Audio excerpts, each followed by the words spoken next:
Привет, друзья! Продолжаем мы, теперь уже честно, более, наверное, такой современный и интересный проект, рассказ про матчи Магнуса Карлсена, матч с Фаби. И вот наконец-то после первого вступительного видео до партии мы добрались. Первая партия матча. Фаби играет белыми, Магнус черными.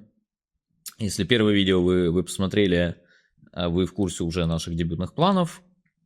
И все, в общем, начинается довольно неплохо. То есть, действительно делает Фаби ход h3, который на тот момент, он на самом деле играл так и до матча, именно не раз и не два.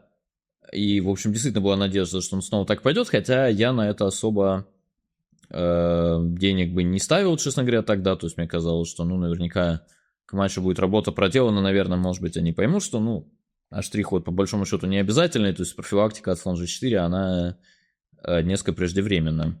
Но так или иначе, в общем, выходит Фаби так же, как выходил все время до этого. Получаем мы свою вожделенную, значит, линию с конь d7. Очень много мы ее смотрели, Магнус доволен жизнью. Значит, следует самый естественный и правильный ход слон e3. Пешка идет на e5. То есть, вот как я уже говорил, принципиальным для нас моментом вообще в этих Иерусалима было именно, что наша пешка должна стоять на e5. Везде мы как-то пытались эту структуру получить, там хорошо ли, плохо ли. Хотели играть с пешкой на e5 своей всегда. Фаби тут сделал рокировку, но мы смотрели главным ход ферзь d2. Я посмотрел по файлам, в принципе, довольно логичный ход, то есть там белые где-то хотят слон h6 пойти.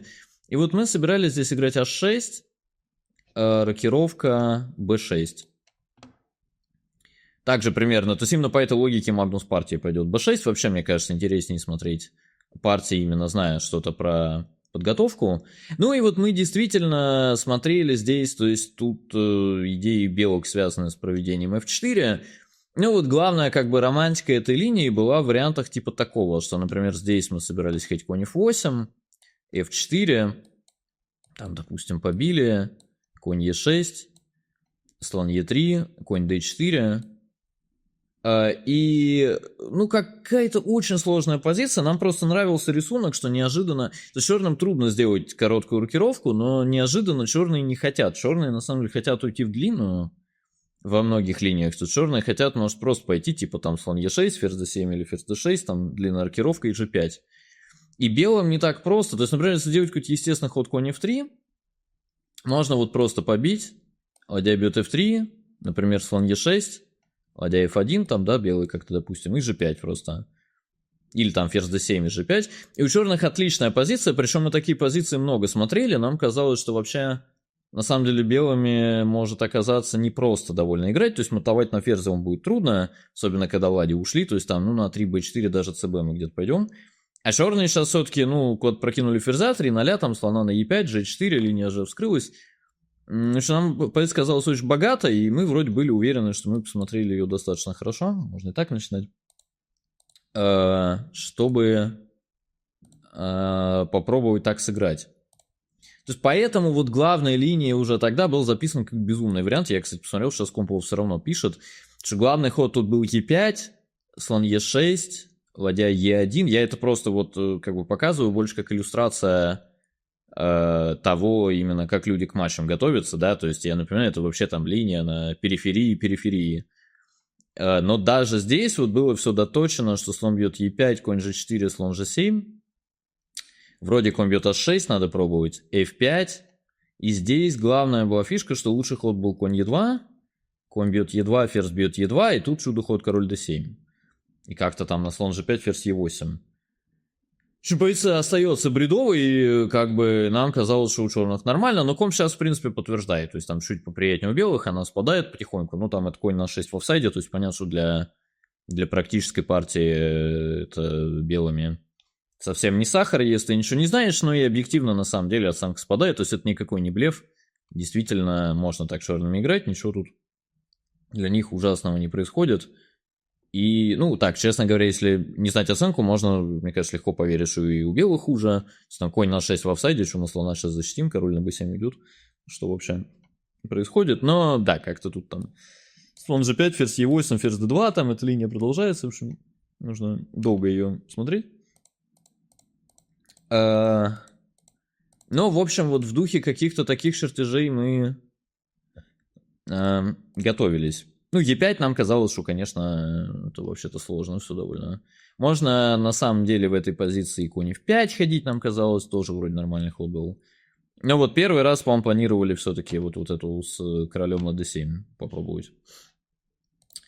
Это, в общем, проход ферзь d2, то есть, я напоминаю, в общем, на ферзь d2 планировался h6, рокировка b6. В партии Фаби сразу делает рокировку, Магнус немножко задумался и пошел b6 все равно. Ну, довольно логично. Магнус, во-первых, часто что-то немножко забывал, то есть рокировку b6 было записано. Ну и в целом, мне кажется, довольно логично, да, ну, ты думаешь, окей, наверное, белые ферзь d2 пойдут, мы пойдем h6 перейдем. Фаби пошел конь h2 сразу, ну, как бы нормально.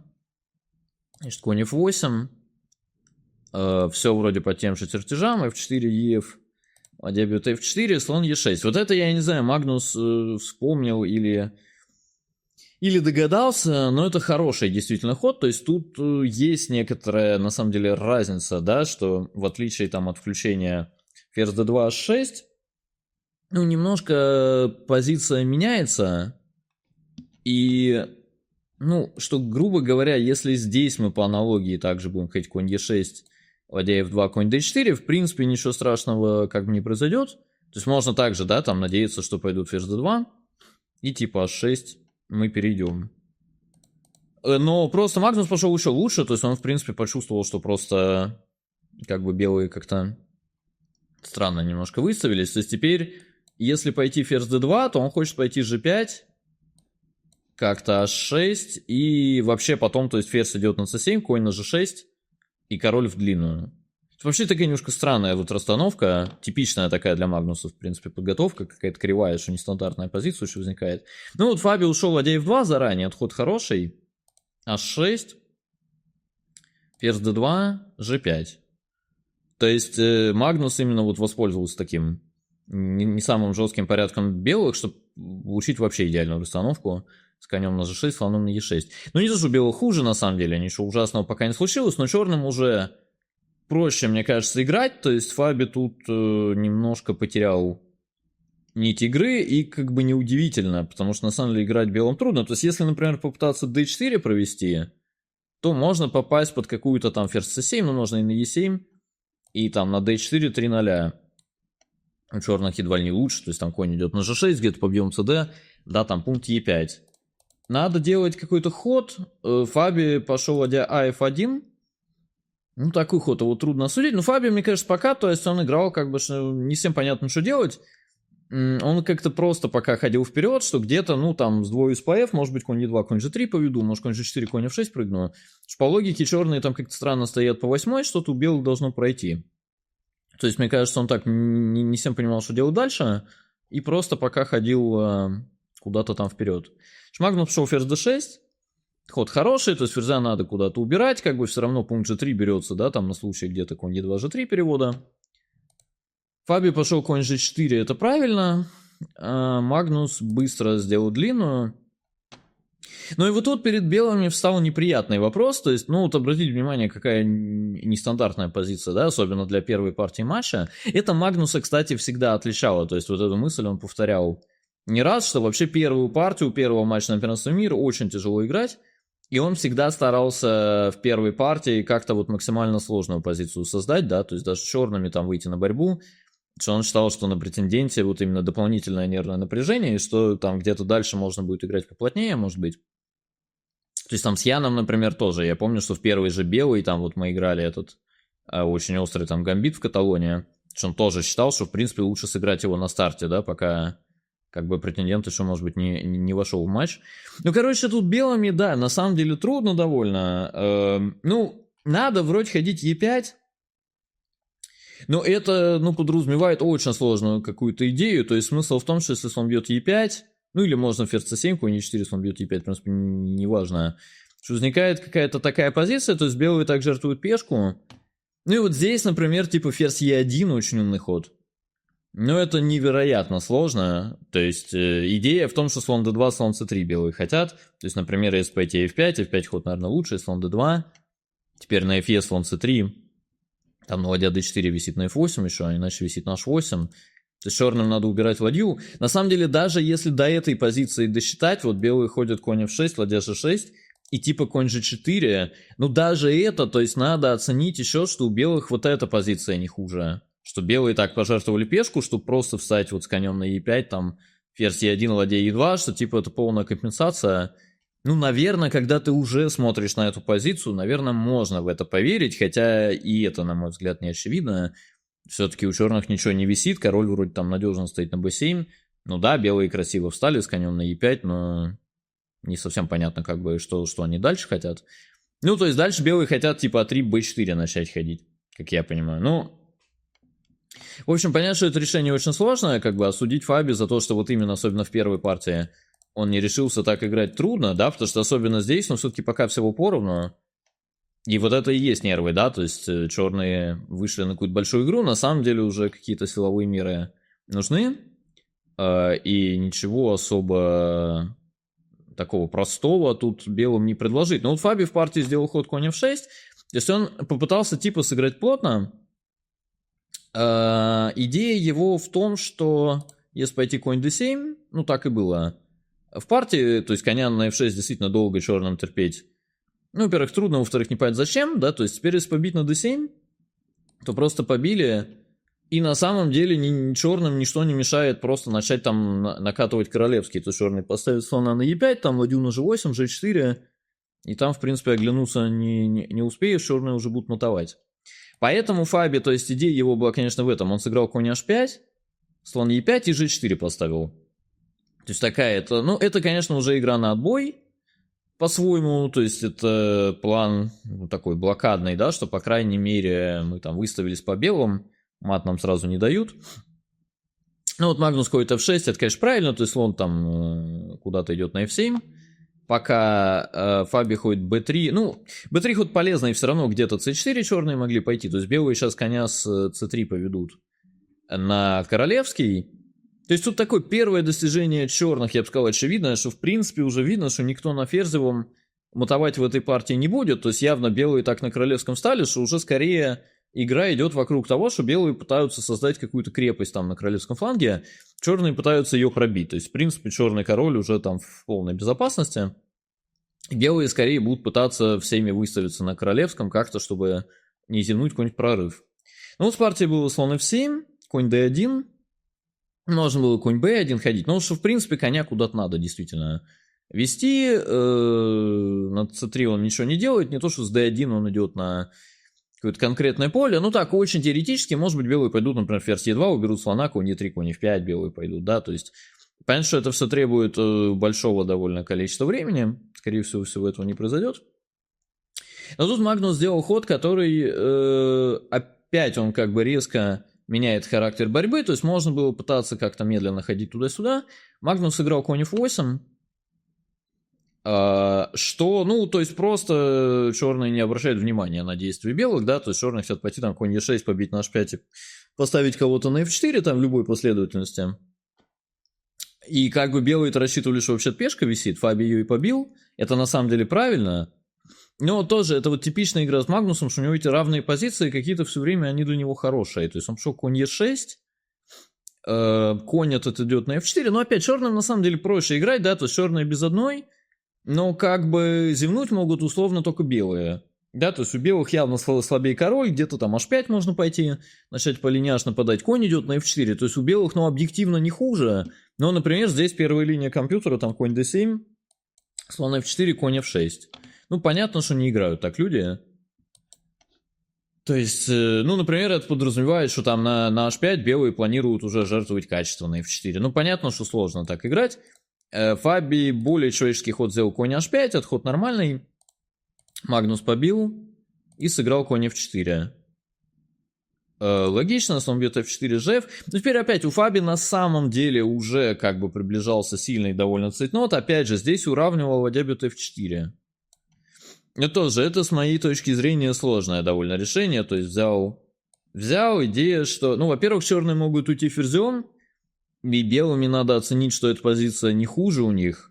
Для меня это, кстати, было бы довольно сложно, то есть не совсем понятно, да, материал примерно поровну, пешка за качество, но все-таки как-то белый король как будто в опасности, там линии вскрыты.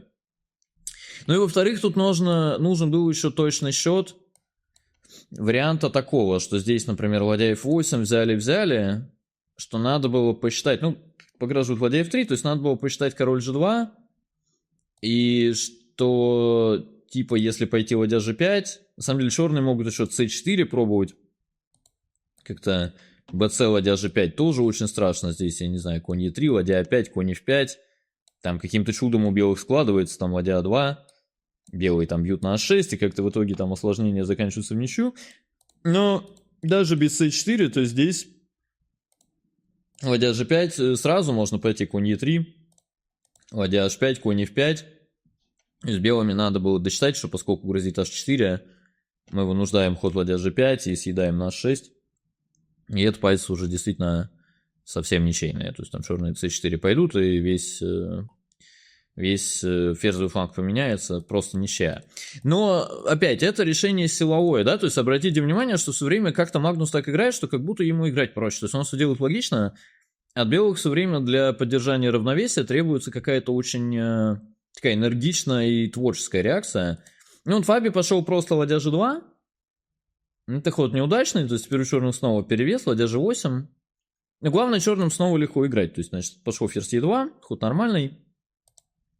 Ладья бьет g2, ферзь бьет g2, ферзь e6. Ну, Магнус самые естественные ходы делает, то есть поменяли ладья, ведем ладью на g8. Теперь белые, конечно, ведут коня на g4, да? Значит, привели. Магнус пошел ферзь e8. То есть опять у него игра какая-то все время очень простая. Ну да, надо пойти пока забрать на h5, потом убрать ферзя, пойти h5, сбить коня с g4. Как будто думать особо не надо. Фаби правильно сыграл ферзь f3, ферзь бьет h5, сделал сильный ход король f2. Ну, конь бьет e5, может, белые где-то хотят пойти. То есть слон c7 Магнус ушел правильно. Ну и вот здесь опять, то есть дикий цейтнот у Фаби, он здесь не поднял чудо-идею, значит, пойти e5. Ну, как бы висит на c6. На самом деле в цейтноте даже это не так очевидно. Но, в общем, черный пьет король b7. И теперь идея, что именно конь f6, ферзь h4 шах, король e2. Ну, я, честно говоря, думаю, что тут просто там в реальной жизни этот вариант заканчивается, то есть ты считаешь его до, например, ладья g5, ну и думаешь, что у белых просто плохо, и как бы трудно тебя в целом осудить, но на самом деле у белых здесь просто хуже, как бы белые, наверное, чуть приблизились к ничьей, хотя вот здесь надо просто оценить, то есть ты сдал пешку, ты белыми без одной, ты просто ходишь ферзь f7, конь d6 шах пока даже не грозит, потому что это связка. Надо просто оценить, что белые приблизились к ничьей, что король на самом деле начинает бежать куда-то там в район ферзового фланга, да, там появится идея конь d6, у белых активность. Ну, в общем, это невероятно сложно. То есть так издалека пойти на эту позицию в цейтноте, ну, как бы странно. Вот. А первая линия здесь ладья g7, и тоже как бы ферзь f4, ферзь h3. И, как любит говорить мой учитель Борис Гельфанд, продолжаем разговор. То есть... Там король пока не может пойти на d2 и на d1, потому что после слон бьет e5 будет ладья висеть. Ферзь e5, ферзь f1. Ну и как-то белым надо тут искать какой-то пятый угол, то есть пешку e5 явно заберут. В общем, очень неприятная психическая позиция. Тем не менее, играть так надо было, объективно. Фаби в партии сыграл король e2. Этот ход проигрывает, Магнус пошел ферзь g5, то есть опять помним, что у нас игра в принципе простая, да, поставить h5 пока. Конь h2.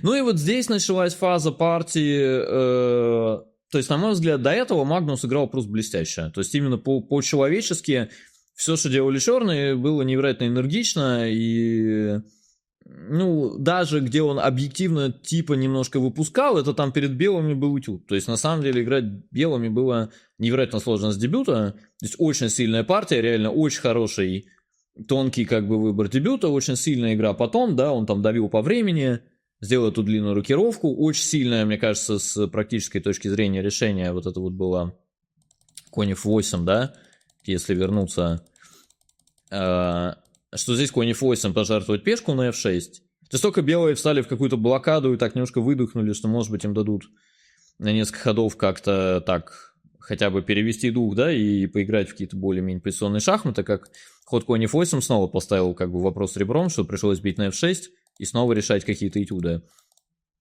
И, в общем, здесь вот он все делал правильно, все замечательно. начисто переиграл, да, ну и вот здесь какая-то началась странная фаза партии, в принципе, тут много ходов подряд выигрывал перевод ферзя на b2.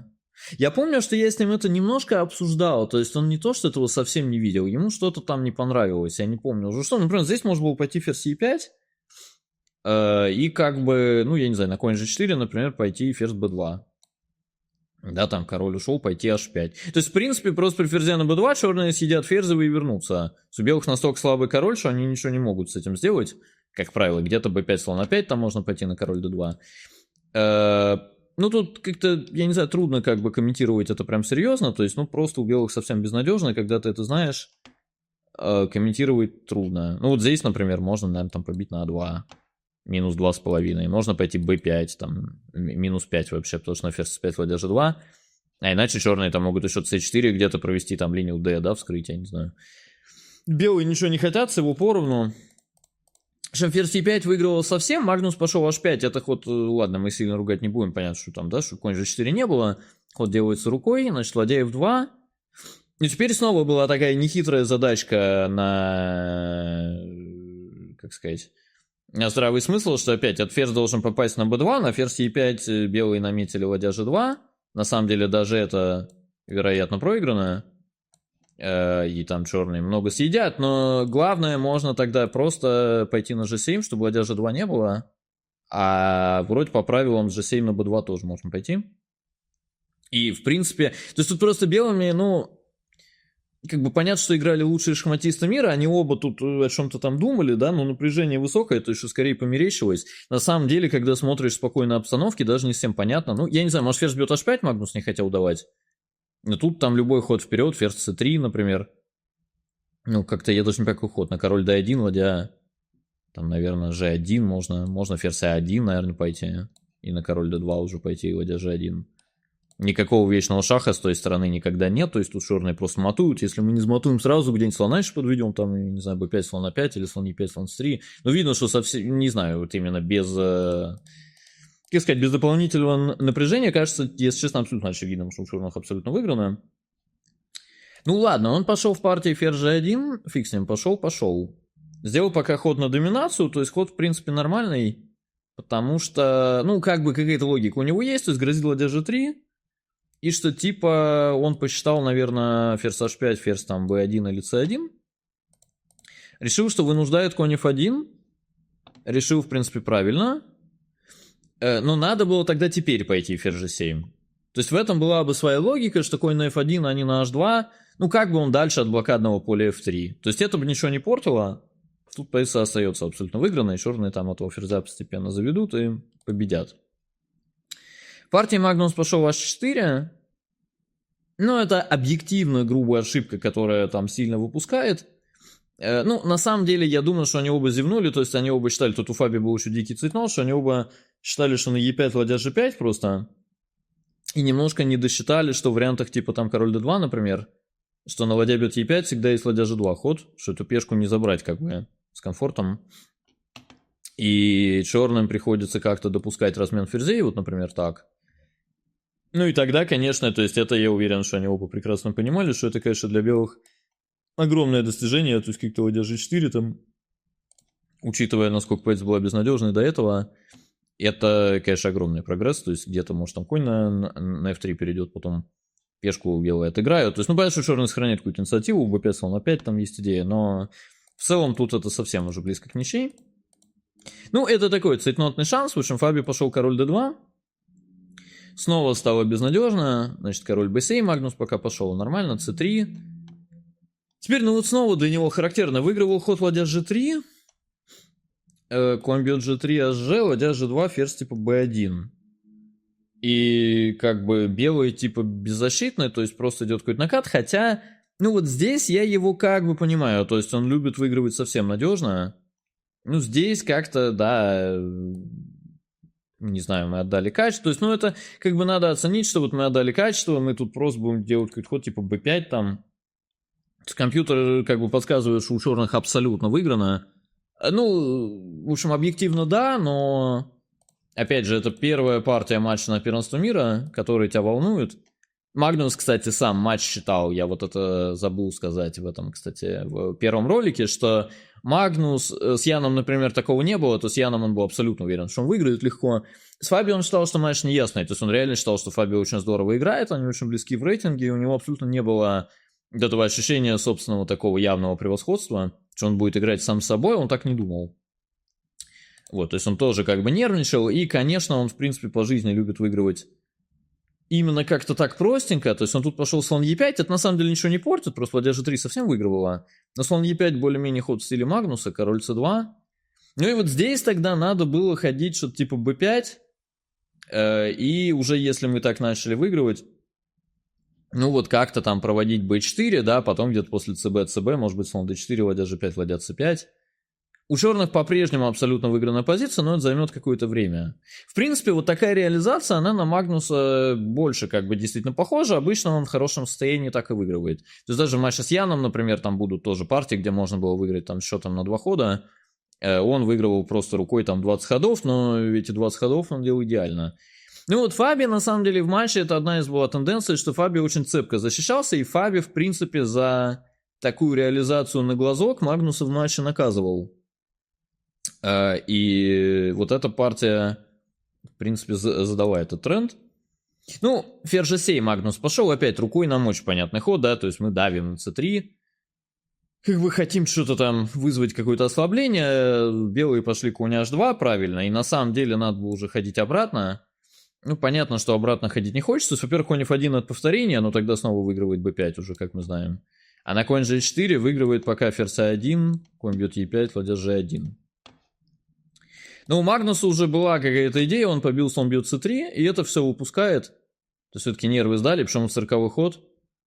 Ферзь бьет f4, слон d4, ферзь f7, король a6. То есть Магнус, видимо, оценил этот эндшпиль как перспективный. Но тут вот Фаби очень как бы жестко пошел, взяли. На самом деле всего поровну. Собственно, почему у белых хуже, ладья e2, да, пешка e идет вперед. Ну, Магнус, видимо, рассчитывал на ход ладья g3, он его и сделал, что он съест пешку. Но да, тут уже белые повели просто вперед пешку Е. Более-менее прямой вариант, ладью надо возвращать. Тут по-разному белые делали ничью. В том числе и линия Фаби вполне себе хороша, может не самая аккуратная. Но меняется на самом деле мало. То есть черным где-то все равно приходится переходить в ладейный эндшпиль, да, король b7 не пойти там из-за конь d6 шах. В партии пошел b5, но писали потом люди, что может король a5 было точнее. Ну, это все упирается, как бы может было точнее, но это упирается, то есть предел мечтаний черных это получить вот такой ладейный. Он все равно с довольно большим запасом ничейный. Честно говоря, потому как Фаби в этом матче защищался, думал, что он ладейный легко бы довольно удержал, но играли бы долго. Но они и в партии играли долго, с другой стороны. То есть в партии Магнус пошел b5, белые поставили b4, то есть вот поэтому типа король a5 может был чуть хитрее. ЦБ, АБ, побили на Е7, H2, и возник такой ладейный. Король b6, король c3, ладья d7, ну, в общем, да.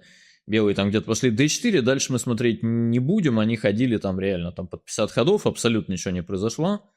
Партия закончилась в ничью, партия очень такая интересная. Мне, кстати, кажется, то есть в итоге, как мы знаем, в этом матче ни одной результативной партии не было, да, то есть было очень много боевых.